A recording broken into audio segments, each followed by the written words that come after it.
I'm Michelle from CannaWell with Michelle. I'm a certified cannabis health coach who helps people find relief from many different ailments using medical cannabis. In this series, I'll talk to patients and colleagues who have incredible health journeys with cannabis. They use cannabis as part of their treatment plan for everything from Crohn's to PTSD and chronic pain. We'll hear their stories about how medical cannabis has helped them manage their conditions and feel better than they ever have before. Thanks for watching.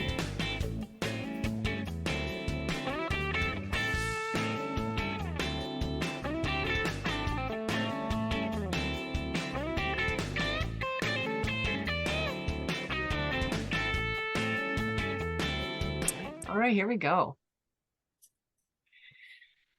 Welcome to the CannaWell with Michelle interviews. I am so happy to have my friend Melanie here, as she's a colleague from CCI, Cannabis Coaching Institute. Melanie taught elementary school for over 25 years until she had to go on disability due to chronic pain. So she pivoted and became a certified cannabis educator and consultant. Now she teaches adults about one of her passions by providing quality education about using cannabis as medicine, something that she says has helped her tremendously with her health issues. Besides providing her own education programs, she is also an independent education contractor for CannALog, a Canadian licensed producer who provides medical cannabis products, as well as education and access to cannabis knowledgeable medical professionals. She also works with an amazing team of women as an executive member at WeCan, the Women Empowered Cannabis Advocacy Network, a networking organization for cannabis educators and coaches. Melanie is also a proud mother of 2 amazing young men and 1 small dog. So you didn't mention it up here, but I know your business name is Weed and Wildflowers. I just love that name. Is there any special meaning in that name? There is. Yes. So WEED stands for my providing quality education about cannabis as medicine, which is very important. And Wildflowers is the name that I've given to people like me that are suffering in chronic pain. And the story behind that is my dad told me the story about how he had a neighbor move in. They shared a fence, and she loved the morning glory flower, which is a very hardy climbing vine, and she planted it on their shared fence, and it was growing up and she was loving it, but it went over on his side of the fence, and he's like, this darn weed, and he's trying to get rid of it, and it's so hard to get rid of. And so he's seeing it as a weed and she's seeing it as this beautiful flower. And I realized the only difference between a weed and a wildflower is perception. And so I want my wildflowers to know they're a wildflower, they are strong, they're resilient, and they are beautiful, and they should not let anybody's perception make them feel like a weed. I love that. Yeah. We can all be wildflowers in our lives, right? Exactly. Yeah. Yeah. So let other people make use of it. That's just their perception. That's their problem. Can you tell me a little bit about your history with chronic pain? How long have you had it, and what medical conditions do you have that cause you chronic pain? So I'm coming up on my decade anniversary of kind of when this all started. Kind of started out of the blue, 10 years ago with this crazy jerking of my legs. Whenever I would try and go to sleep, my legs would start jerking and it would hurt, and it was really distracting. That started a couple years of tests and doctors and specialists and on and on and on, eliminating things. And then 2015 took another nosedive, severe fatigue to the point that there was probably about 6 months or so where I could not stay awake for more than 2 hours at a time. Wow. I would sleep for 12 hours. I would get up in the day, an hour and a half, my eyes are starting to slam shut, like 2 hours max. And then I would go for a nap for a couple hours, get up for a couple hours, nap for a couple hours. It was just like insane. And the pain was crazy. And doctors were just telling me it was anxiety and wasn't getting the help. And more tests and more tests and more specialists. I say a laundry list of diagnoses. I don't know, I'm up to like 20 or something. Wow. Not sure if they're all still valid.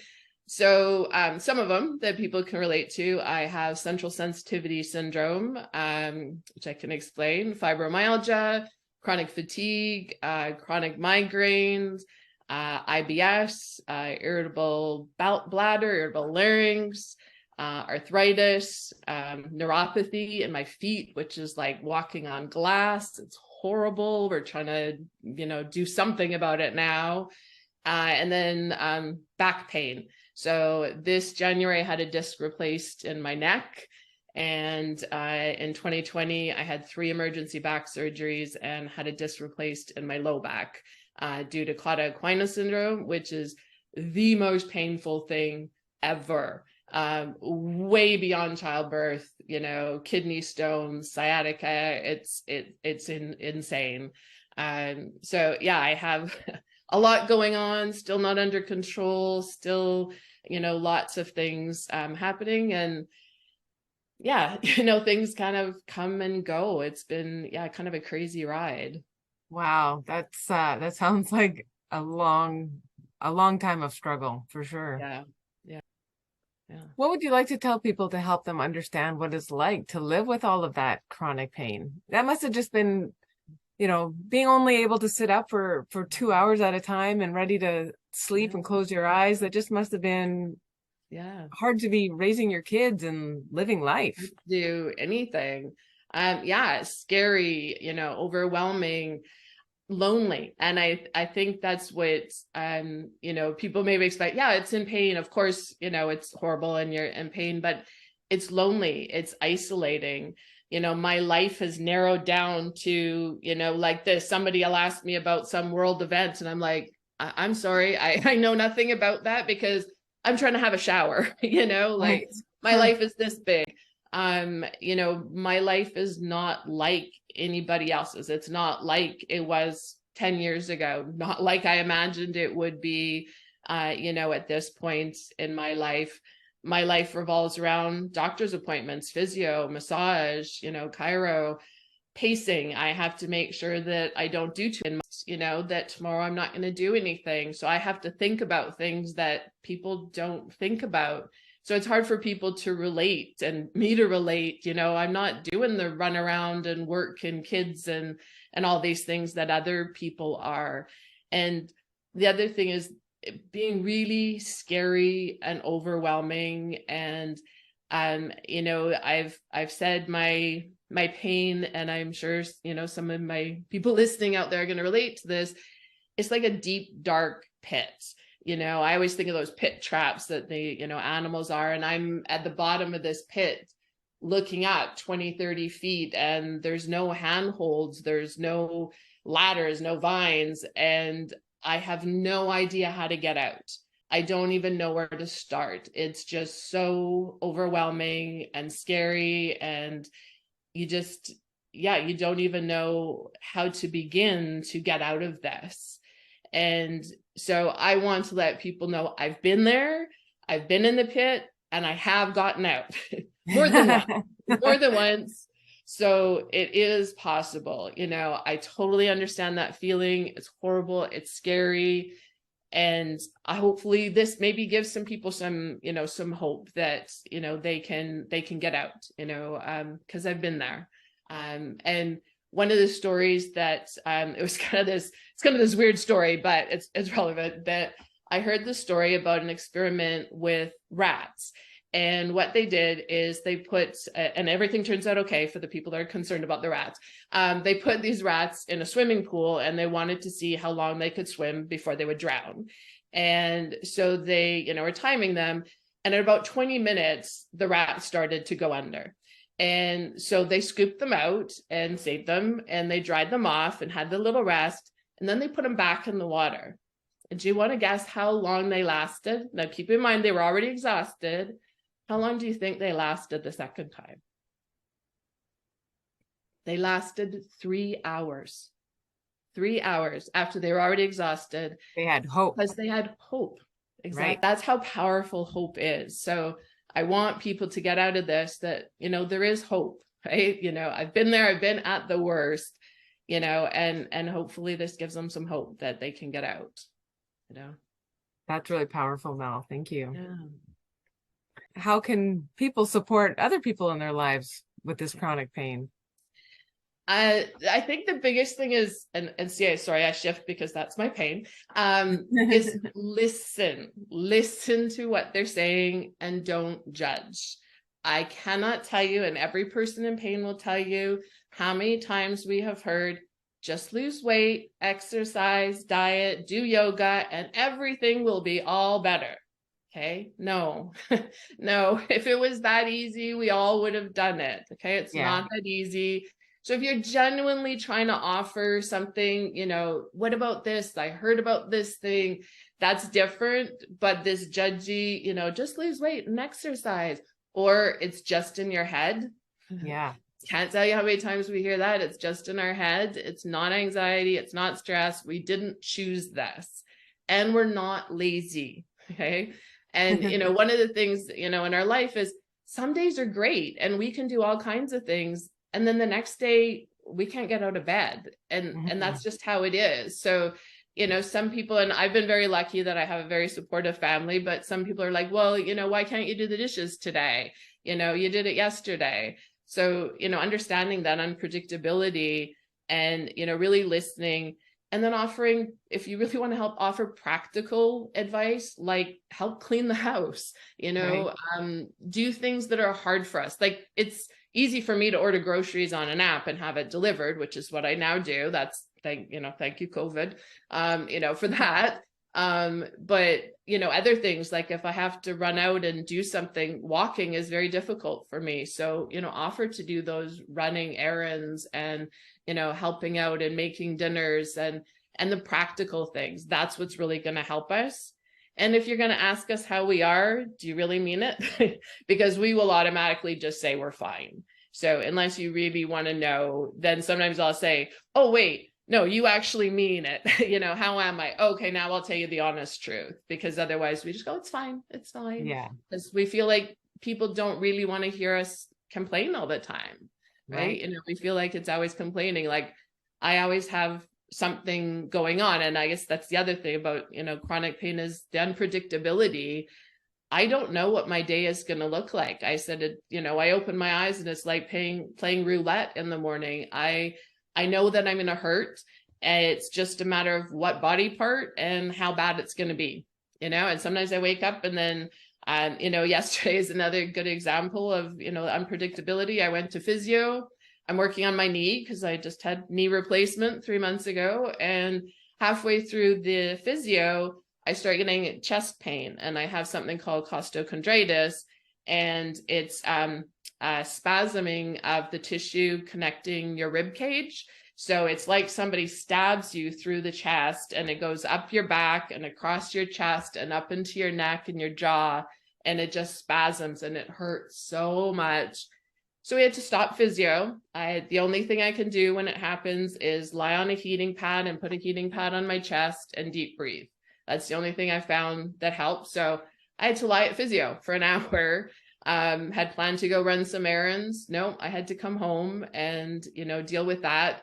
And normally if I was at home, I would also add in cannabis. If I was at home, then I would have, had some vape and, put some lotion on, which is what I did, when I got home. So yeah, sometimes our life is just all over the place, What I wanted to say too is what's lovely about working with cannabis is that it does help initialize, like conquer some of those initial barriers, like the pain and the fatigue and the being able to, get out of bed for longer times, so that you can now, now that you've controlled a little bit of that pain, and the anxiety that surrounds all of that too, because your world is so small.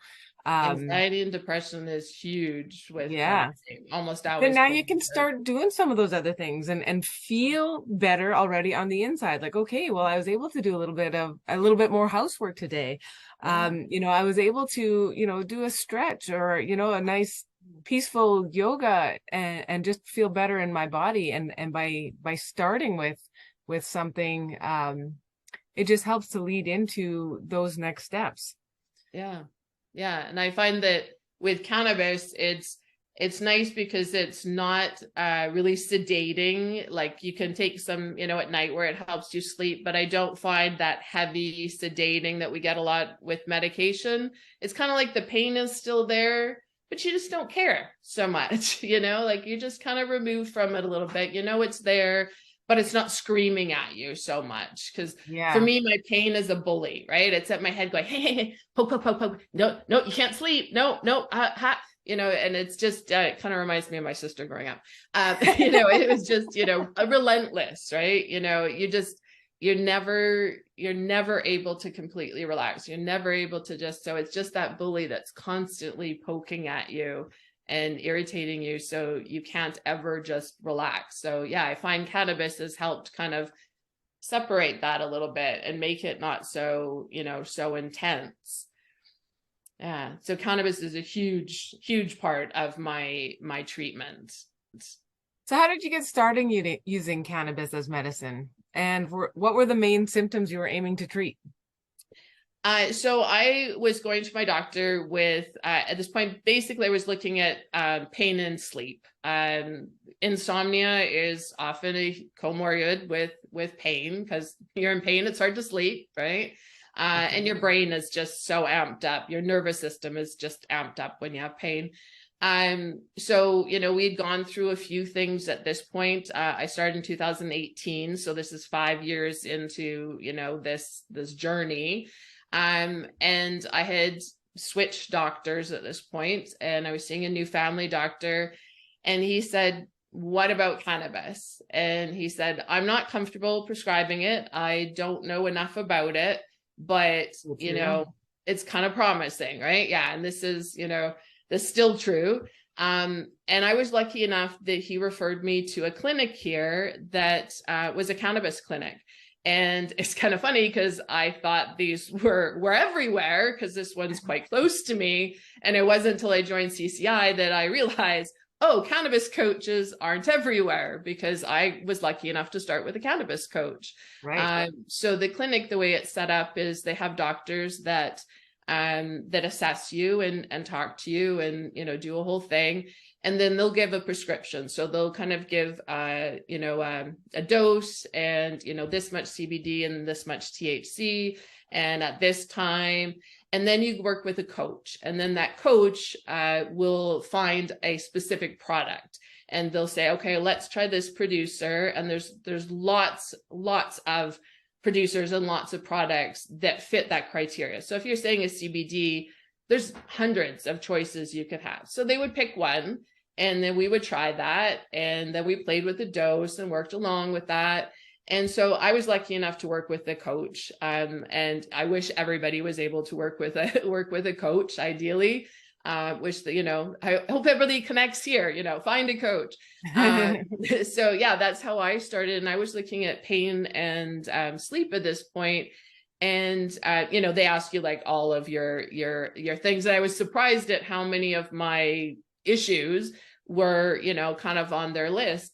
And the biggest surprise that I had was noticeably also improved my gut and my anxiety. And I was already on medications for those and wasn't even really thinking about it, but my anxiety dropped like drastically. And I was already on medication I felt was controlling it. And so I was like, oh, okay. And so I started kind of, watching other things. And now I use it to treat pretty much everything. But yeah, I was lucky enough to kind of, get in, that way, with the doctor. And unfortunately, that's not an option for everybody, but yeah. That's right. I know, talking to even brand new doctors on my hockey team, I was asking them, so what do you guys know about the endocannabinoid system? And they're like, well, we've done like a half an hour or a half day on the endocannabinoid system, but that's it. And she was surprised at how much more there is to it when we started talking. But our doctors aren't really understanding the endocannabinoid system. No.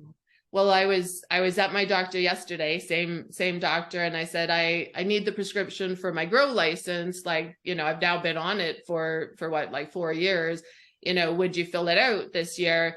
And he said I'm just not really comfortable, doing it. He's okay with me taking it, he's comfortable. And I said, yeah, honestly, I probably know more than you, don't I? And he's like, yeah, probably, so at least he acknowledges it, but he knows his limitations. And yeah, they just, he's open to it. He's, like, yeah, if you can find somebody, that's fine. But yeah, he's still not, comfortable, still not, doesn't feel he has the knowledge. And he's like, some people have gone that way, and there is doctors out there that, that know more about this, and some that, yeah, still don't. Yeah. So it's something to think about for sure, that our doctors, our medical care professionals just need more on this. It's coming, but it's coming slowly. Yeah. Yeah. And that's, one of the things I'd love to get out there sometime and get in front of some of the doctors and do a presentation and go, hey, like, here's some things to know, like, ask us, and it's not bad, and be open to it. Yeah. And I mean, there's a lot more scientific studies out there backing the beautiful benefits of this natural plant medicine. But even more so, there are these stories. And with our new newsletter that's coming out, well, with this will be in our first edition. We're hoping to get more of those stories across to people that that cannabis is effective, and here's why. Listen to these stories. So I say safe and effective. Like, if you look at the list of side effects on most of my medications, it's a page long, and some of them are scary. And then cannabis is like dry eyes, dry mouth, the munchies. Okay. Like, I think I'll go that way. Right. Yeah. Those, if you're looking at the common side effects, that's about it. Like, I think I'll go that way, exactly, rather than risk death, with some of these other things, Yeah. No kidding. So tell me, are you on a regular maintenance program now with cannabis? It's not just, as needed, but like, do you use it regularly? Do you have any special routines you use for specific things, like say for the migraine, or like even some of those other specific issues that you would go to the chiropractor for, or the fibro? Yeah, so I kind of have a collection, of items here, but I've got my base. And I think for most people, this is a good base, is an oil. Cannabis is soluble in oil. That's why you're going to see it, so a good CBD oil is a great place to start. They're pretty much everywhere that you're able to get it. So I take oils, and the reason that I take oils is because they last the longest, as opposed to some of the other methods. So each method has pros and cons. And so one of them is looking at the onset, how quick they work, and then how long they last. So the oils take longer to get all the way up to their full strength, up to an hour to 2, but they last 8 hours. So I take it 3 times a day, which means that it's always there. So it's always, I say, steady state. So there's always an even keel in here. So you're not getting those fluctuations like I do if I'm taking medications where it peaks up and then it drops down and you do the next one. So that's my base. And I do. Now, are you taking, is that more of a CBD or THC? But I was going to say, yeah. So I call it foundation, is non-intoxicating. So CBD, and then if I can get it, CBG, and I've even got a little bit of CBDV, which helps with neuropathy. I grew that this year. So, and I say it, I'm mixed, like, put in several kinds, and so that's my, my foundation is kind of a non-intoxicating. And then I'll do a THC, for, adding in, and then I can control it by not having it, together. Then, if I need more CBD, I can take more without worrying about having more THC in there. So I like to have it separate. So I kind of got my foundation, and then I call that my happy hour, my daytime THC. especially when you get home at the end of the day and you need a little lift. And then nighttime, I call it Sandman. That's my, go to sleep, and that's a THC. And I've been adding in CBN, which is an aged THC, and that is said to be good for sleep. So I'm experimenting with that. So that's kind of my base, and that's every day. And lotion is huge. See, I'll grab my lotion. I make this now because during 2020, when I was doing all my my 3 back surgeries, I was using it so much. And so lotion goes on all the time. So that's my spot treatments. And my rule of thumb is if I'm doing more than 3 spots, then I probably need to ingest some, because it means it's a little too much. Right. But putting it on my feet for my neuropathy, putting on my knee from the surgery, just reduces the pain and inflammation in that spot. And then I'll also add in a vape. So I use a dry herb vape, which you put the flower in, or I've just started experimenting with a concentrate because I needed more cannabis lately. And the reason that I like that is that's a quick onset. So where my oil takes a long time and lasts a long time, doing a vape kicks in quickly, but then it doesn't last as long. So it wouldn't be great for sleep, but it's good if I need something right away, or I'll even help you initially. Yeah, so even like if I wake up in the middle of the night and I can't go back to sleep, then I'll vape, because then it kicks in quickly, but it's going to be gone by the time I wake up 4 hours later. So yeah, I kind of have a combination. And then you're asking about like if I have a migraine. Yes, I have a little protocol. So generally dark, quiet room, you don't want sound, you don't want light. So it's like, okay, I got to get lying down as quickly as possible. So I take my rescue med, which is a prescription. And then I have this crazy ice hat. It's this hat that goes like all the way over my head like this, and it's ice packs everywhere. So you're like a little funny, but it has this ice. And then I will do my cannabis. And so I will vape right away, because that's going to kick in really quick. So I have my vape, and I have a suppository, which may seem a little strange when it's my head that hurts. So I have a really rude joke about that. I take a couple suppositories because it just gives you more cannabis quicker. So it'll kind of get into your system another way. So that's kind of my, go to quick, and then lie down, and hopefully it goes away, because if my migraines don't go away in the first couple hours, they last 14 days. Oh, yes. Yeah. So I say it's like a runaway train. Like if I don't get it, like as it's in the station, it just goes like 14 days. Look at my shortest was 9 days. No lie. Like it's, yeah. So I've been very lucky, knock on wood, that, we've been having a really good preventative, and I haven't had a migraine for probably about a year now. So, oh, that's amazing. Really, yeah. I know I was reading in the Cannabis, a handbook for nurses, that when if you can catch that migraine, like within the first half hour, like you usually get an aura and you know that it's coming. If you can catch it within that first half hour, vaping, even a sativa and CBD blend can help mitigate that migraine from even coming. Right. Yeah. And then you mentioned something. You've got to stop it. Yeah. You've got to stop it before it starts. Once it takes hold, it's really hard to, the only way that I can get rid of it, like if I don't get rid of it in that first hour, like I'm not kidding. The only way is to go to the hospital, and they do this intense, they call it a migraine cocktail. They dump painkillers, anti-inflammatories, nausea into your system to break the pain cycle. So that's gotta be so hard on your system too. Yeah. So it's not great. Yeah, it's better than 14 days of migraine, but yeah, it's not great for you. So yeah, you want to get it immediately. Now, when I took your course on that lotion making, and I love the lotion, it's so nice. It's a little different from the salve. The salve that I make is a little greasy, but your lotion is so nice and fluffy.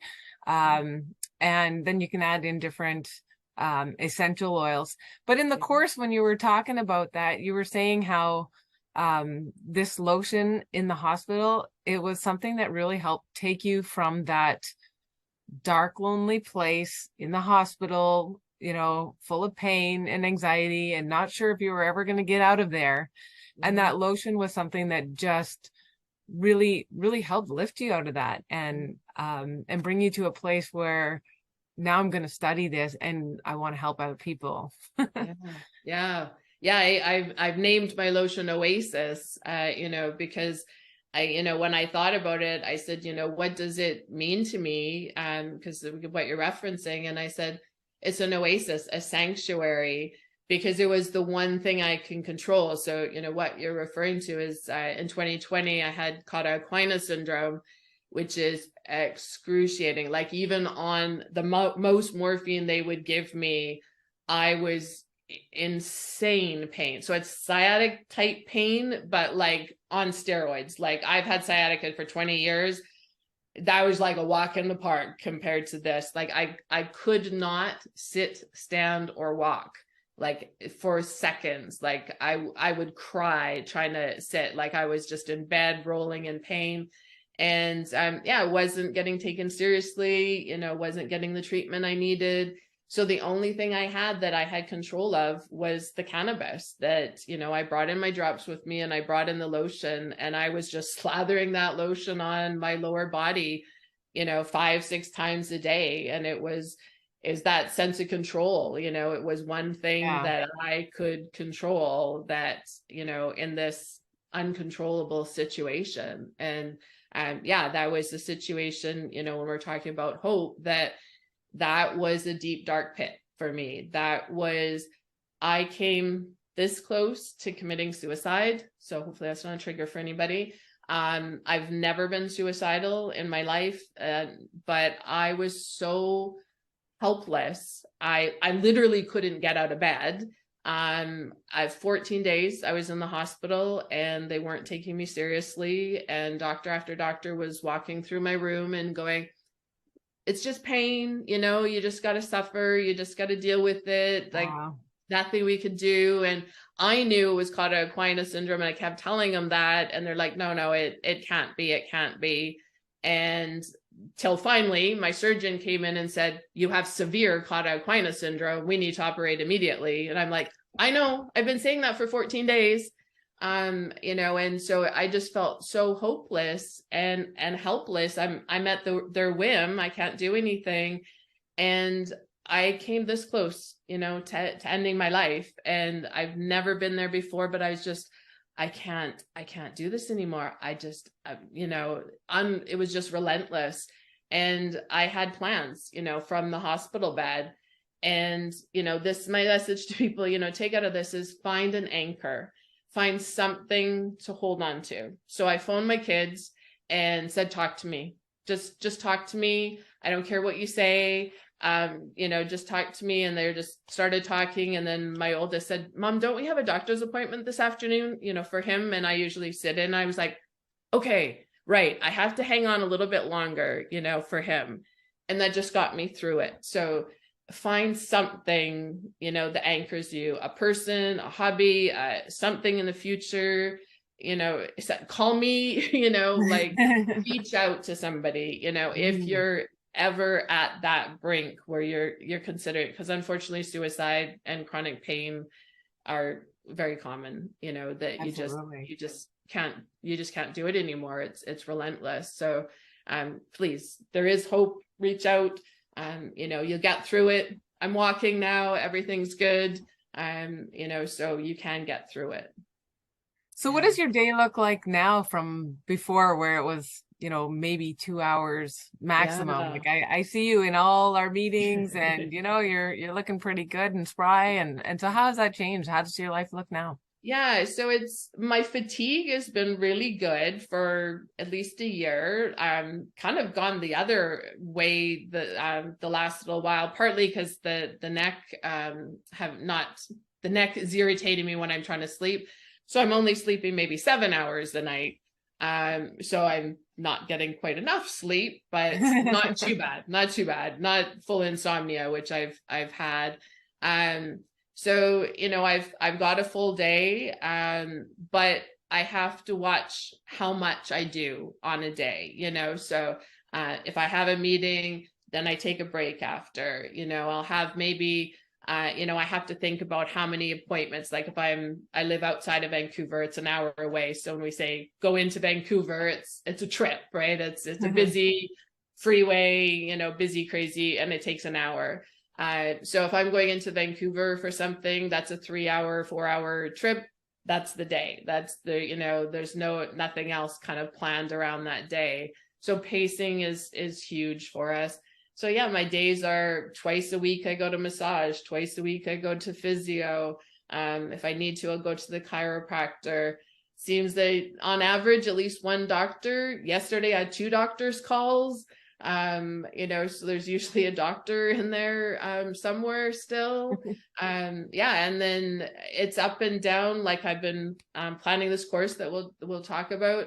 And then something else happens and it kind of sets me back. And so you have to kind of roll with it. Like yesterday at the physio, okay, I had planned on doing errands and now I guess I'm not, so go, okay. So you've got the things you have to do and you make sure those are priorities, and then other things you're like, okay, I guess I'll get to it when I get to it.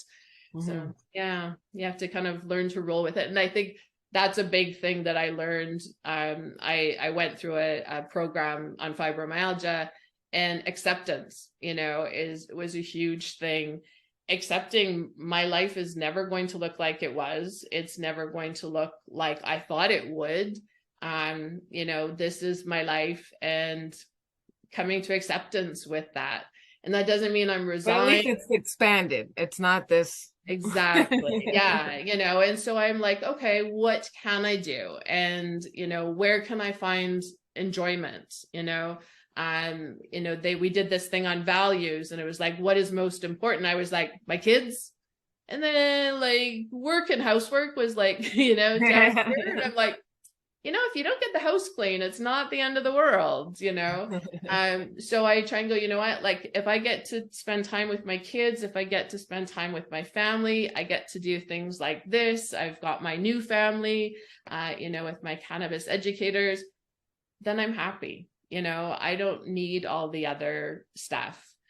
So yeah, find the pleasure where you can, and get the enjoyment where you can. And so that's something that I really learned as finding that acceptance.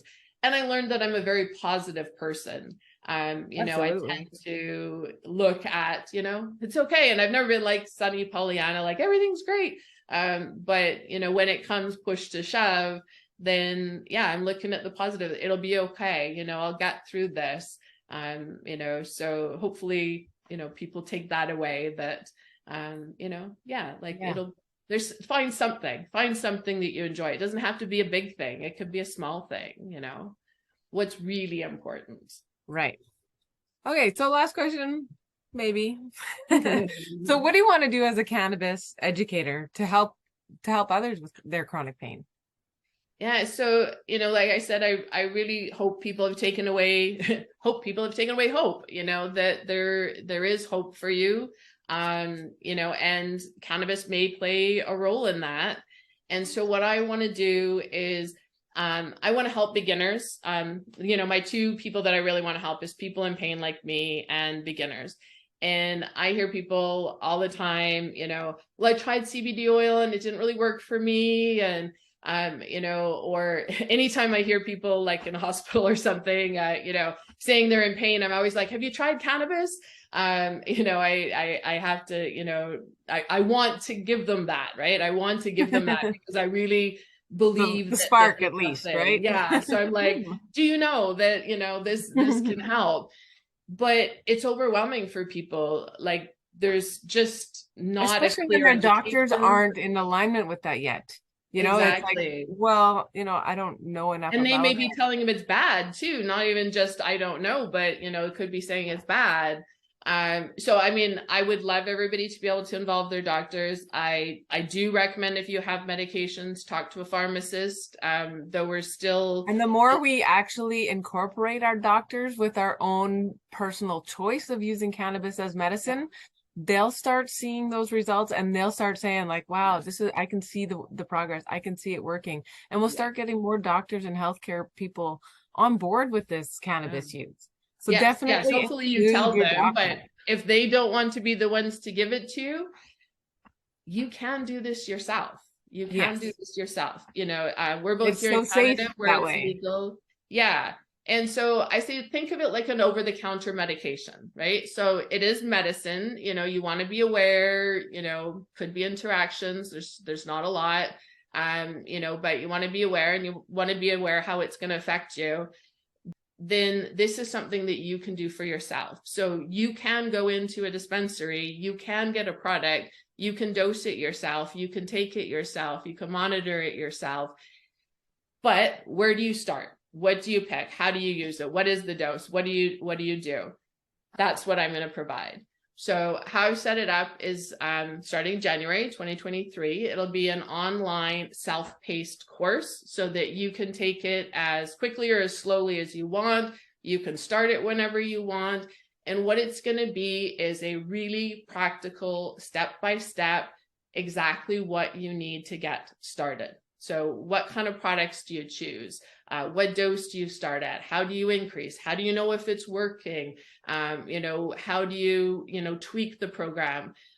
Because like with cannabis, when I started, I got really good improvement right away, but it took about a year till I was really happy with the program. You know, I got up to about, you know, an 80% improvement, but it wasn't instantaneously. It wasn't in the first bottle. It wasn't the first product. We switched producers a couple times.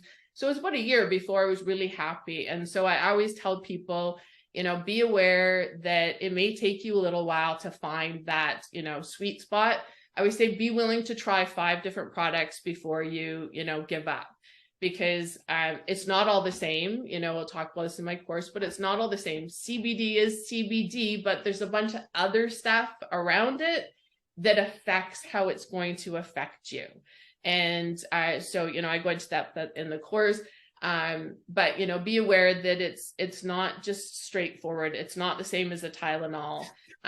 You know, you need to be able to try a couple different things. So I'm going to walk you through exactly, you know, what you need to do. And then the thing I'm really excited about is I'm still going to be accessible to you, because I know that going through on your own can still be a little scary. So I want to be there to hold your hand. So how I've set it up is there's going to be a forum in there where you can contact me, you know, DM me, or you can talk to other people that are also taking this. But the exciting part is I'm going to have live office hours. So every week I'll have at least an hour where I just open up a video conference, you know, like Zoom, and you can just drop in and ask me questions. So if you're going through, no matter what step you're at, just drop in and ask me your question, and then I can give you some personal attention and kind of guide you and help you that way. And also just drop in and say hi, you know, introduce yourself, tell me who you are, tell me your journey, you know, why you're here, what you're looking for. So yeah, I'm really excited about that, really excited to meet people, and I hope that really helps some people feel more confident, because I want to empower you to take control of your health. Right? Because we feel so helpless so much of the time. This is something that you can do to take control of your health without having to rely on the doctors and everything. So yeah, I'm really excited about that. Well, that sounds so great. And I'm so grateful for you in our life. We've seen so many great things that you've done in our cannabis community. I'm looking forward to your course as it comes out. Make sure you check out the link, the weedandwildflowers.com. And my apologies, weedandwildflower.ca, and look for Mel. Her course will be coming out in January, I believe, right? Yeah. And just thank you so much for sharing your story. You know, yeah, and email me if you have any questions, if you're wondering about it, and you know, I'll have, you know, pieces that you can kind of take a look at and see what it's all about. So yeah, thank you for having me, Michelle. This has been great. Yes, thanks so much. And I can't wait to see when it comes out. Yeah. For sure.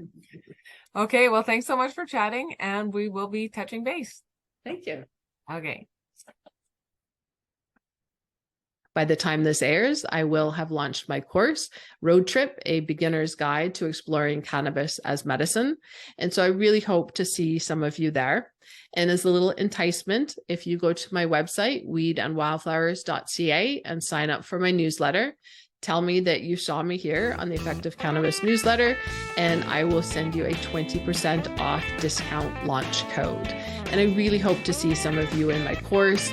And please remember to come and join me in my live office hours. I want to meet you and hear your story and hopefully answer any questions that you have. Remember, you are not alone. We're in this together, and you have the power to make this change.